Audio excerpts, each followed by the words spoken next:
My name's Alina. I'm an ADHD, Asperger's, and life coach in Guelph. That's in Ontario, Canada. And I just wanted to post a response to what's been going on connected to Amanda Todd, and just to send my regrets to her family, but also to put out a message. I guess just for myself, I was definitely bullied as a child, and kind of growing up I had people say awful things. I had a whole bunch of things going on. I had a lazy eye. You might see it in this video. Sometimes it was a lot worse when I was younger, and I had ADHD, but it wasn't diagnosed. And just I had a whole bunch of stuff going on. Changed schools a couple times. It's just so hard growing up. Um, you know, Especially as a kid with ADHD or kind of impulse control problems. And it sounds like Amanda Todd was, having some issues around that as well, just like kind of making these mistakes, and then having them kind of rubbed in her face and not knowing what to do about it, and not knowing how to, make, I guess, the best choices for her at that time. And then having all this happen.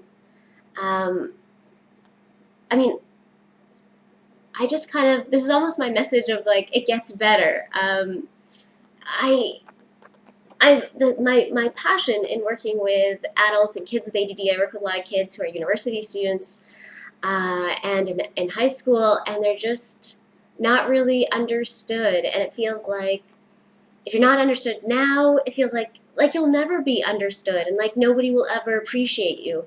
And oftentimes, even your parents don't appreciate you. Your relatives can't appreciate things, and that's a huge thing that happens with ADD, or just many kids that are going through a lot of stuff that make them a bit different than others. They're not kind of progressing in the normal way. Um, and I guess when we get older, I guess this is my message to some of those people. When we get older, we start being able to be appreciated for our strengths. Like when I was younger, I was horrible at like math, and like my spatial skills were like awful. But for example, I was always really good with people, or connected to learning psychology, or with some types of abstract thought or creativity. But nobody really cared about that because that's not a topic in high school, right? So there's like so much struggling until you learn what your strength is and can go into it. Like when I finally went and did my psychology undergraduate degree, it was like, oh my God, finally something fits. Life wasn't so hard anymore. Everything started having an explanation.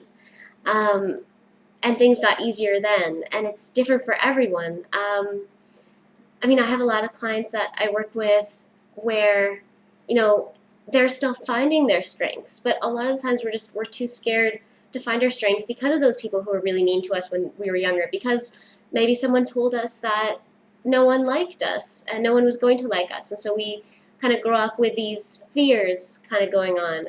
I know for myself, I grew up with a fear. I call it the no one will come to my bar mitzvah, bar mitzvah fear. The no one will come to my bar mitzvah fear. I called it that because when I was 13, my parents were like, okay, do you want a bar mitzvah, or do you want like some money to celebrate? Because I have a Jewish background, though I'm agnostic myself religiously. But, and I was like, I'll take the money, because I was afraid nobody would come. And I know even kind of as I've gotten older, that's a really hard thing to get over. And so just to anybody listening out there who is in a position to say something like that, if you've said something like that to someone, that they don't have friends, or nobody really cares for them, and you've kind of perpetuated people feeling badly about them, like spread gossip about them, it can really hurt people and stick with them for a long time. And oftentimes you'll actually grow out of the need to even want to have done that to those people, to have wanted to be mean, but we can't take it back. Anyway, in my life, my experiences of being bullied have really helped me with my clients understand what they're going through, understand that no one will always like you, understand that some people are just really mean.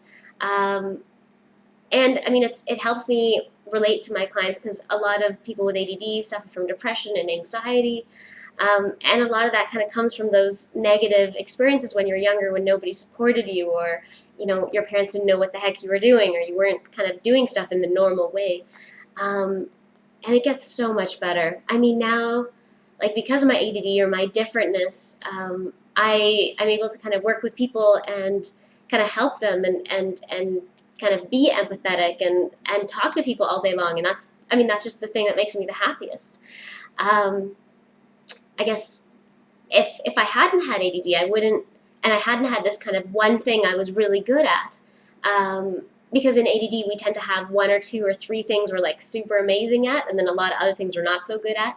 It's called almost kind of like all our brain real estate is taken up on that kind of one or two things we're amazing at, and we kind of forget other things like social skills or other important stuff that takes us a long time to learn. Um, anyway, I mean, there's just so many things like creativity, problem solving abilities that I have way more of than a lot of other people. That I guess just because with ADD and being a different person, it makes you think differently. It makes you have to solve all sorts of problems that other people don't have to solve. Um, I guess I'm just saying that if you're someone out there that's going through an experience like Amanda Todd, you're feeling not understood. Um, Perhaps there's some way to get out of your school. There's sometimes alternative schools. There's counselors. There's like most towns have like sliding scale counselors that you can go to, and just talk to people, talk to grown-ups, find people like you, find people who appreciate you, and don't stop until you do because they're there. There's like groups from like meetup.com where there's kind of special interest groups, and there's everything there from like let's play board games once a week together to like let's go hiking across the mountains together. I mean, there's groups for everyone, or like let's break down radios and figure out what's inside of them groups that meet up all the time. No matter what situation you're in, there's likely someone else in that situation, and you have to find them, and they're looking for you too. So I guess I just wanted to put this out there to kind of give my message of hope, but just from someone who's been through kind of her own share of adversity, gone through a lot of stuff, and can genuinely say that it made me a better person. It made me care about people more. It made me be able to kind of not just ignore people. It, made me able to listen to others when they're going through stuff, because I had so much stuff I went through that I wish someone could have listened to me. And just so many people who go through these kinds of experiences, these intense experiences, become amazing counselors or helpers of society. Kind of just really get a lot of joy from helping others, and this kind of bullying causes that.